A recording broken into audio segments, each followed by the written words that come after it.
The dream that keeps you up at night is the real dream you should be chasing. But to chase that dream, to find that dream, to make that dream a reality, you need a strategy, right? A dream without a plan is just a wish. Tony Robbins said that, right? A dream without a plan is just a wish.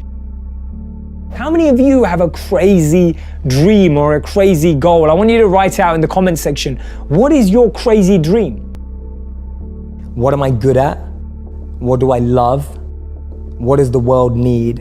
And how do I get paid for it? To me, those four help you unlock your passion. I often say to people, your passion is for you, your purpose is for others. Your passion makes you happy, but when you use your passion to make a difference in someone else's life, that's a service, that's a purpose. My parents had a maths tutor for me because they wanted to be amazing at maths. I was pretty good at numbers, and I'd have this tutor and he'd tell me that, he goes, the reason that you're struggling with the next question is because you're always worried about what your parents think. And that really stayed in my head. I was just like, wow, so as long as I'm trapped by what my parents think, I can actually never find the answers to the real questions of life. I always feel it's a matter of role models. You can't be what you can't see. And I feel I would never have become a monk unless I saw one. Yeah. If no one's ever seen a presenter, you can't think of being one. If you're in a company, look at the person who's 20 years ahead of you and ask yourself, is that where I want to be? If you're in a startup, look at where other startups have got to in similar roles and go, is that where I want to be? And if the answer is no, then you need to find a new path. And for me, the answer at that time from observing was no. The path that my parents or society or the university I went to or the community I had that was carving out for me, it didn't feel like the path for me. So I was almost seeking an alternative or a new path. Today, I'm not what I think I am. I'm not what you think I am. I am what I think you think I am. Right? And just let that blow your mind for a moment. I'm not what I think I am. I'm not what you think I am. I am what I think you think I am. So we live in this perception of a perception of ourselves. Hence, my identity is made by what my parents think I should be. My identity is made up by what my college or university thinks I should achieve. While you're living in that bubble and that echo chamber, getting to what you really want to do is impossible because maybe that just doesn't fit. And I think so many people feel that way today, that they don't fit into the current education system. They don't fit with the 3 or 4 or 5 careers that you're taught exist. Most of us just throw ourselves into the deep end and then try swim and figure it out.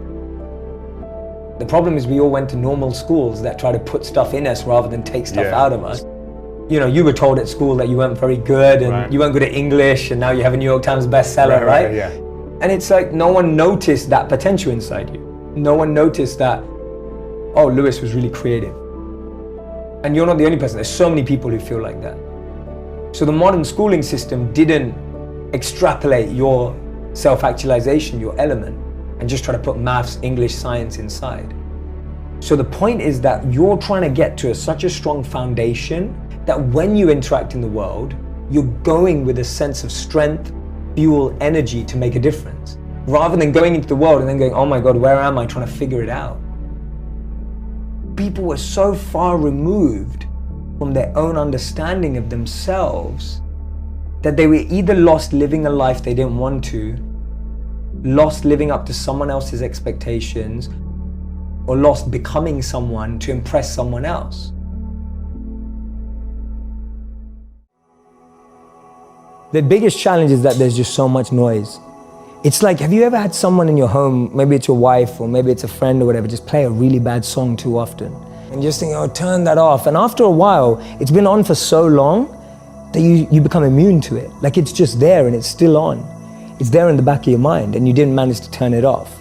So the noise that I describe in life, whether it's your parents' expectations, whether it's society's expectations, whether it's your partner's expectations, all of those are like noise in the background. And that noise drowns out your ability to understand the mind and the intelligence. That's one of the biggest trip-ups. don't waste your time, Steve Jobs, don't waste your time trying to live someone else's life. You know, don't be trapped by dogma. Focus in on your own strengths, your own element, what you have to offer. Don't get lost in trying to become like someone else or pretend to be someone else. There's a beautiful, one of my favorite quotes by Einstein and then Steve Jobs again. Einstein said, if you judge a fish by its ability to climb a tree, it will spend its whole life believing that it's stupid. And too many of us are fish trying to climb a tree. Too many of us are monkeys being taught how to swim. Too many of us are lions being taught to live like cats. We're not getting to live in our element.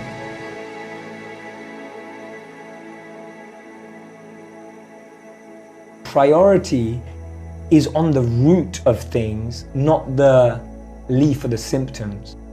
You're not dealing with your challenges at symptomatic level. You're dealing with it at root level. Right? People say, oh, if you're stressed out, just take a stress pill. If you're stressed out, just go to get a massage.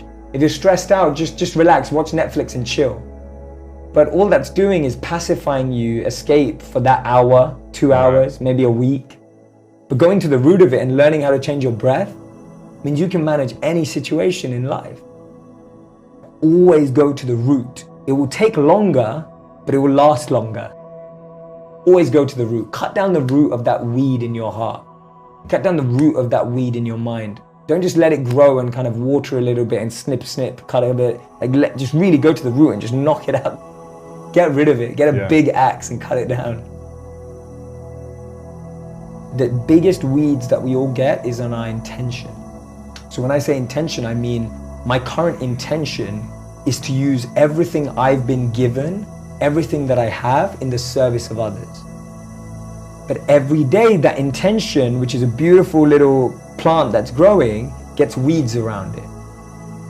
No, do it for the money. Just do it for the fame, do it for the followers, do it for this. All these weeds are like going around my real intention every day. Every day. That's a weed. A weed is the intention that you don't want. And the problem is, sometimes you've let it grow so much, the weed looks like the plant. And you start believing it's the same thing. I've always had friends who are older than me. And I could see a lot of them in the most successful careers, successful jobs, beautiful partners, whatever it was. But I saw a sense of lack of fulfillment, meaning, and purpose in their lives. And I've always been an observer, and I would see these people who are like 5 years older than me, 7 years older than me, maybe 10 years older than me. And I'd be watching them and go, is that the life I want? And often the advice I give to people today is fast forward where you are, look at yourself in 10, 15, 20 years time, and ask yourself the question, is that where I want to be? I think it's Thomas Edison who says, when you feel you've exhausted every option, remember you haven't. So I think it starts even at a physical level. Anyone who's a physical fitness or a health coach will know that different bodies need different food, different sleep, different fluids. We don't all need the same thing. Me and you with different body types can't do the same workout. Our bodies have different tolerances in different things. That's self-awareness at the physical level. We know our limits, we know what we can do, we know what we can't do, we know what our challenge is. On a mental level, what's self-awareness? Knowing what type of people I like to be with. Knowing who helps me grow and who drains me. That's mental self-awareness. I believe that the answers come from within and we're not asking the right questions. I feel we're always looking for the right answers, not the right questions. And the biggest companies that we respect today, the biggest organizations, all came from trying to answer a question. It all came from trying to solve a problem.